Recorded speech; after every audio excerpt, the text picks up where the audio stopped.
হতে পারে যে জালিম গেছে এর চাইতে বড় জালেম কাদের উপরে বসায়া দিবে, আলেমদেরকে ধরে ধরে লটকায়া রাখা হবে। সবাই এক হওয়ার চিন্তা করেন। আয়না ঘর তৈরি করবে, নিরপরাধ মানুষকে ফাঁসি দিবে, এমন জাহিলিয়াতের পক্ষে নামদারি মুসলমানরা দাঁড়ায় যাবে, ঠিক কিনা বলেন? 5 মে বাংলাদেশের আলেমরা রক্তাক্ত হলো, ইসলামী আন্দোলনের সিপাহ সালাররা শহীদ হয়ে গেল। এই মানুষগুলোর মানুষ মনে করলে ঈমান থাকে না, ঠিক কিনা বলেন? আল্লাহ রাব্বুল আলামিন বলেন, ফাইন তাওয়াল্লাউ ফাআলাম আন্নামা ইউরিদুল্লাহু আইয়ুসিবাহুম বিবাদি যুনুবিহিম। নবী, এরপরেও যদি কেউ ঘাড় তেরামি করে, কি তেরামি? এরকম ঘাড় তেরা লোক আমাদের সমাজে আছে না নাই?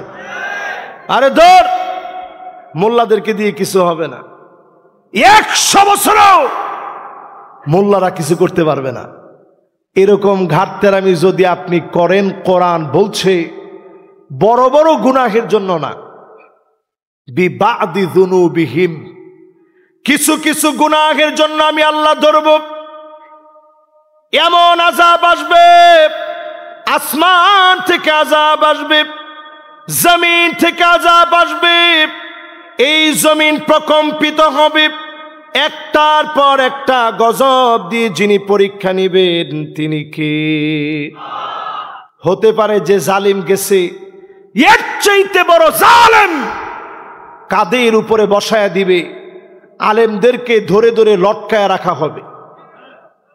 এখন তো আপনারা ঠিক বলবেন না, আর একটু আস্তে বলেন ঠিক। এই জন্য আজকের মাহফিল থেকে আমি কোরআন থেকে বলছি, ঘাটতের আমি বাদ দেন, সবাই এক হওয়ার চিন্তা করেন। কিন্তু আমি স্পষ্ট জানি, এই মাহফিলে আমি 1000 লক্ষ বার বললেও আপনারা আসলে এক হবেন না। এক হবেন তখন আবার ঘাড়ের উপরে যখন মার পড়বে, রক্ত প্রবাহিত হতে হতে টাকনু পর্যন্ত যখন পৌঁছায় যাবে, পিছে তাকানোর সুযোগ যখন পাবেন না, তখন সবাই এক হবে, ঠিক কিনা বলেন? এরপরে পারে আল্লাহ রাব্বুল আলামিন বলেন, ওয়া ইন্না কাসীরাম মিনান নাসি লাফাসিকুন।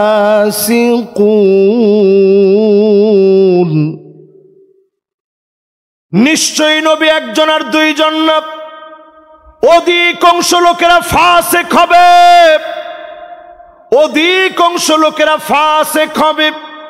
আল্লাহ বাদুন নাস বলেন নাই, নাফারুম মিনান নাস বলেন নাই।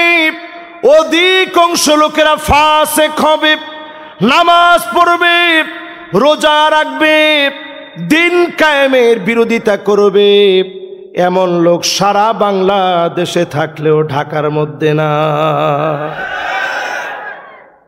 কি মনে হয় আছে? 92% মুসলমানের দেশে কোরআনটা ইস্টাবলিশড হোক, অনেক মুসলমানের সন্তান এখনো আমরা চাইতে পারি না।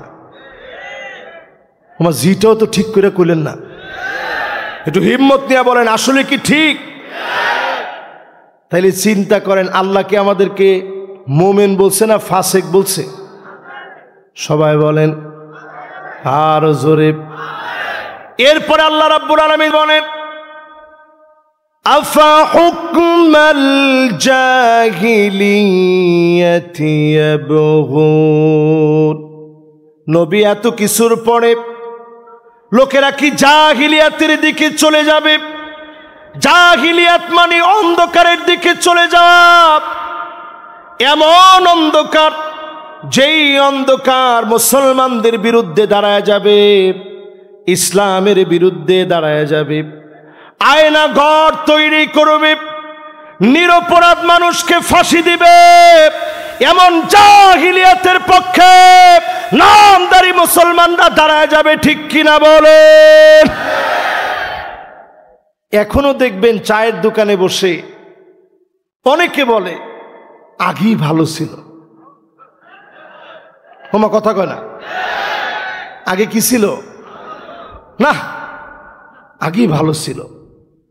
আল্লাহর কোরআন বলছে এই নির্বোধ লোকগুলা পরিষ্কার জাহিলিয়াতের দিকে এখনো হাঁটতেছে, ঠিক কিনা বলে? আজকে থেকে ঘৃণা বলে এই মাহফিল থেকে বলি, যাদের হাতে ছাত্ররা শহীদ হলো, 5ই মে বাংলাদেশের আলেমরা রক্তাক্ত হলো, ইসলামী আন্দোলনের সিপাহ সালাররা শহীদ হয়ে গেল, এই মানুষগুলোরে মানুষ মনে করলে ঈমান থাকে না, ঠিক কিনা বলে?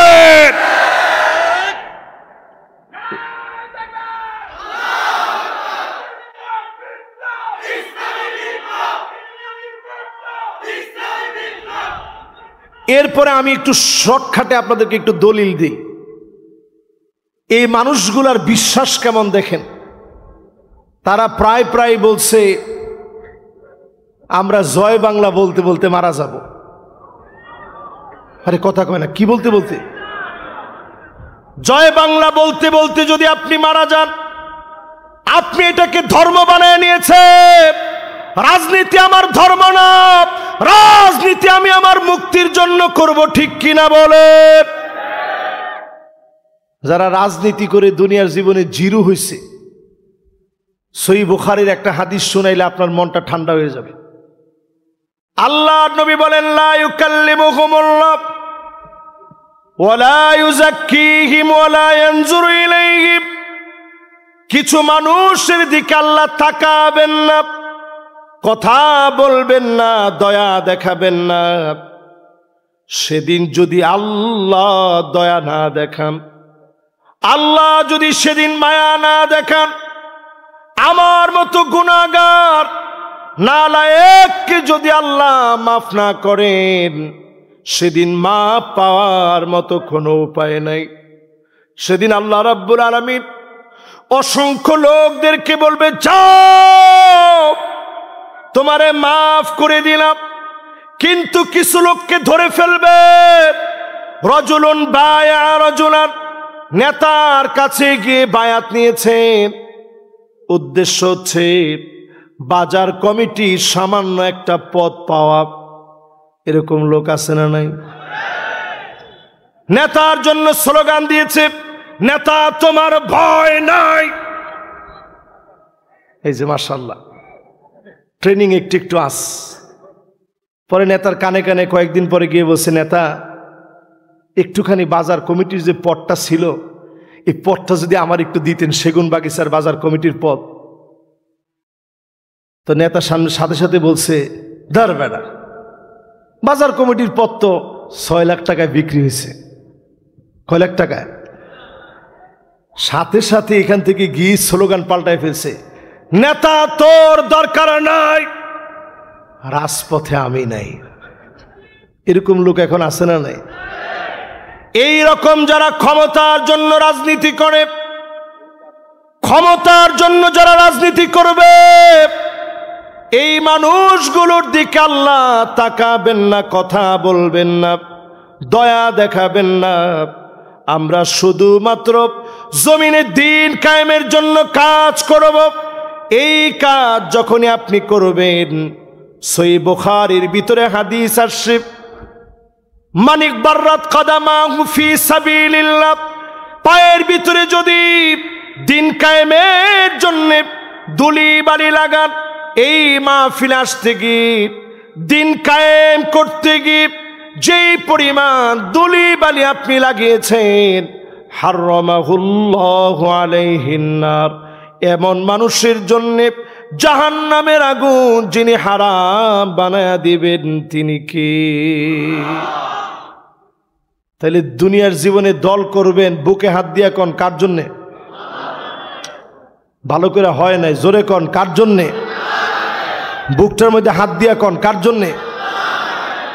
অনেকের কাছে মনে খারাপ লাগতেছে। আমি যা বলতেছি আপনারা বুঝতেছেন তো? দুনিয়ার জীবনে দল করবেন কার জন্যে? আপনি কোন দল করবেন সব করেন, কিন্তু আপনি একটু মনের প্রশ্ন করবেন, আমি কি বাজার কমিটির পদের জন্য করতেছি? মন যদি কয় যে না বেটা বাজার কমিটি কেন, পাবলিক টয়লেটের পদের জন্য তুই দল করতেছস, আপনি সাথে সাথে তওবা করবেন, এই দল আপনার নাজাতের দল হতে পারে। এরপরে আল্লাহ রাব্বুল আলামিন কোরআনুল কারীমে জানায় দিলেন, ওয়ামান আহসানু মিনাল্লাহি হুকমা, আল্লাহর হুকুমের চাইতে অতি সুন্দর তোমার কোনো হুকুম হতে পারে না। সবচাইতে সেরা হুকুম, সুন্দরতম হুকুম যিনি কোরআনে দিয়েছেন তিনি কে?